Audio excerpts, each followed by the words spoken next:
ಶಕ್ತಿ ಯೋಜನೆಗೆ ಶಕ್ತಿಯನ್ನು ತುಂಬಲಿಕ್ಕೆ ಸಾರಿಗೆ ಇಲಾಖೆ 900 ಎಲೆಕ್ಟ್ರಿಕ್ ಬಸ್ಗಳನ್ನು ರಸ್ತೆಗಿಳಿಸಿದೆ. ಇದೇ ವಿಚಾರಕ್ಕೆ ಈಗ ಹೈಡ್ರಾಮಾ ಕೂಡ ಆಗ್ತಾ ಇದೆ. ಯಾಕಾಗಿ ಇಲ್ಲಿದೆ ನೋಡಿ ಡೀಟೇಲ್ಸ್. ಬಿಎಂಟಿಸಿ ಚಾಲಕರಿಗೆ ಸಿಗ್ತಿಲ್ಲ ಕೈತುಂಬಾ ಸಂಬಳ. ಸ್ಯಾಲರಿ ಸಿಗದೆ ಚಾಲಕರಿಂದ ಪ್ರತಿಭಟನೆ. ನಿಂತಲ್ಲೇ ನಿಂತ ನೂರಾರು ಬಿಎಂಟಿಸಿ ಎಲೆಕ್ಟ್ರಿಕಲ್ ಬಸ್. ನಿಂತಲ್ಲೇ ನಿಂತ ನೂರಾರು ಎಲೆಕ್ಟ್ರಿಕ್ ಬಸ್ಗಳು ಡ್ಯೂಟಿ ಮಾಡಲ್ಲ ಅಂತ ಪಟ್ಟು ಹಿಡಿದ ಚಾಲಕರು. ಶಾಂತಿನಗರ ಡಿಪೋ 3ರಲ್ಲಿ ಕಂಡು ಬಂದಂತಹ ದೃಶ್ಯಗಳಿವು. ಶಕ್ತಿ ಯೋಜನೆ ಯಶಸ್ವಿ ಜೊತೆಗೆ ಸಿಲಿಕಾನ್ ಸಿಟಿಯ ವಾಯು ಮಾಲಿನ್ಯ ನಿಯಂತ್ರಣಕ್ಕೆ ಬಿಎಂಟಿಸಿ 900ಕ್ಕೂ ಹೆಚ್ಚು ಎಲೆಕ್ಟ್ರಿಕ್ ಬಸ್ಗಳನ್ನ ರಸ್ತೆಗೆ ಇಳಿಸಿದೆ. ಈ ಬಸ್ಗಳಿಗೆ ಬಸ್ ತಯಾರಿಕಾ ಸಂಸ್ಥೆಗಳು ಗುತ್ತಿಗೆ ಆಧಾರದ ಮೇಲೆ ಚಾಲಕರನ್ನ ನೇಮಕ ಮಾಡಿಕೊಳ್ಳಲಾಗಿದೆ. ಆದರೆ ಚಾಲಕರಿಗೆ ಸರಿಯಾಗಿ ವೇತನ ನೀಡ್ತಿಲ್ಲ ಎಂಬ ಕೂಗು ಕೇಳಿಬಂದಿದೆ. ಹೌದು, ಸರಿಯಾಗಿ ವೇತನ ನೀಡ್ತಿಲ್ಲ ಅಂತ ಚಾಲಕರು ಇವತ್ತು ಬಸ್ ಓಡಿಸದೆ ಪ್ರತಿಭಟನೆ ಮಾಡಿದ್ದಾರೆ. ಟಾಟಾ ಅಂಗಸಂಸ್ಥೆಯಿಂದ ರಸ್ತೆಗೆ ಇಳಿದಿರುವಂತಹ ಎಲೆಕ್ಟ್ರಿಕ್ ಬಸ್ಗಳ ಚಾಲಕರು ಇವತ್ತು ಪ್ರತಿಭಟನೆ ಮಾಡಿದ್ರು.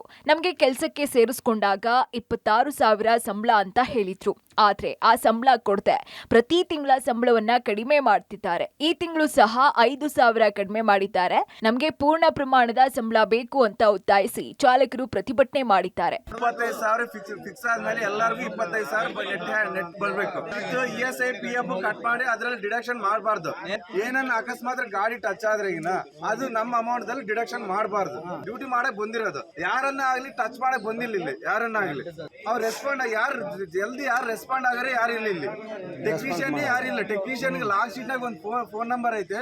ಫೋನ್ ನಂಬರ್ ಹಚ್ಚಿದ್ರೆ 2 ನಿಮಿಷದಲ್ಲಿ ಮಾತಾಡ್ಬಿಟ್ಟು 3 ನಿಮಿಷದಲ್ಲಿ ಫೋನ್ ಸ್ವಿಚ್ ಆಫ್ ಬರುತ್ತೆ ಅವ್ರಿಗೆ. ಅಷ್ಟೇ ಅಲ್ಲದೆ PF ಹಣ ಕೂಡ ಖಾತೆಗೆ ಜಮೆ ಆಗಿಲ್ಲ. ಟಾಟಾ ಕಂಪನಿಯಲ್ಲಿ ಕೆಲಸ ಅಂತ ಹೇಳಿ ಈಗ ಯಾವುದೋ ಆರ್ಯ ಕಂಪನಿಯಲ್ಲಿ ಕೆಲಸ ನೀಡಿದ್ದಾರೆ. ವಸತಿ ಸೌಲಭ್ಯ ಸೇರಿ ಬೇಸಿಕ್ ಫೆಸಿಲಿಟೀಸ್ ಕೂಡ ಇಲ್ಲ ಅಂತ ಆಕ್ರೋಶ ಹೊರ ಹಾಕಿದ್ರು.